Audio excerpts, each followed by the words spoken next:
विदेशी गई मामा यो वही मन का तोहरे मन पर। हाँ ऐसे ऐसे आइए एक प्यारी सी गीत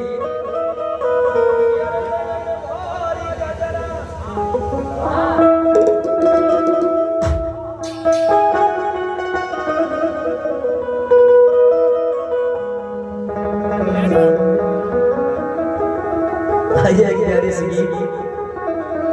भौजी खास करके तोरे बदे गीत बताओ। भैया बोला भैया बोलबो तो के पाप लगी पाप कुछ ना लगी ना लगी ना लगी शराब दे देखो कुछ ना लगी। आइए एक प्यारी सी गीत कि अरे नयन भारी गजरा अरे नयन भारी गजरा मुस्तकिल भैया अरे भौजी लगा ला नयन भरी गजरा भौजी लगा ला नयन भरी गजरा भौजी लगा ला नयन भरी गजरा नयन भारी गजरा भौजी लगा नयन भरी गजरा भौजी लगा नयन भरी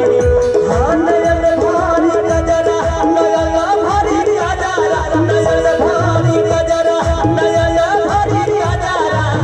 भौजी लगा नयन भरी गजरा भौजी लगा नयन भरी गजरा भाव लगा बा अब आई जब लगी आई गई कि जब दिया करदा मोड़ा दिया भौजी जब दिया करदा मोड़ा तब ऐसे दिया मालम आवे तब ऐसे दिया हमरे सबसे प्रिय संजय मामा है। इनके तनी विशेष तौर पर ध्यान दे के इनके बहुत बढ़िया से नचावा। ई भागत रहा शिवपुर और सैया इनका खेल देनी अंदर है। इनके नचावा कायदे से क्या बात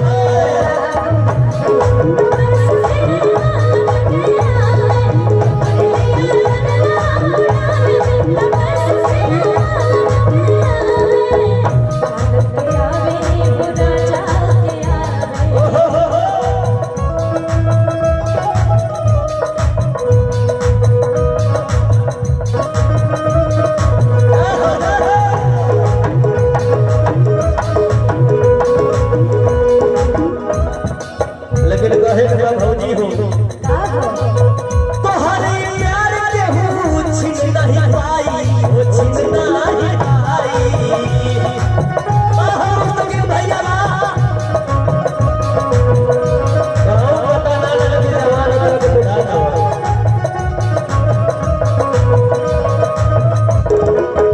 जे भी आई ऊ जनवा सजाई ओ जनवा सजाई हमरे चंदे मामा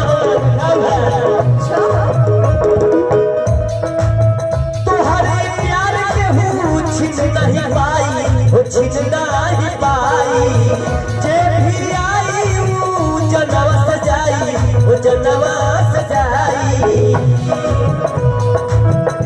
अरे सब दिन के छोड़ी के अनिल भैया अरे सब दिन के छोड़ी के सही है भैया बाजारा भौजी लगा नयन भरी गजरा भौजी लगा नयन भरी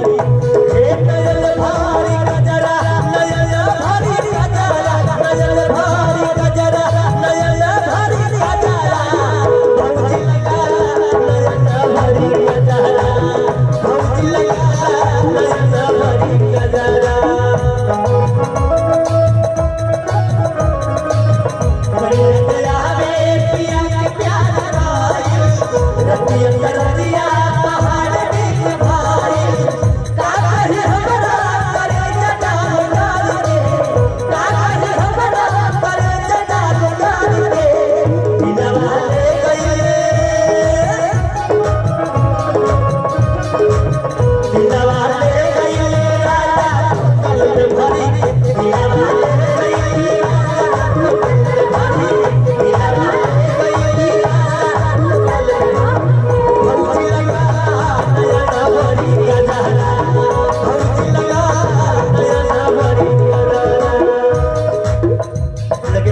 सजा के हो बहुते सजा के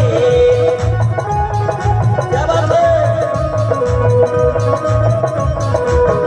घर के काम करिहा घमावा बचा के हो घमावा बचा के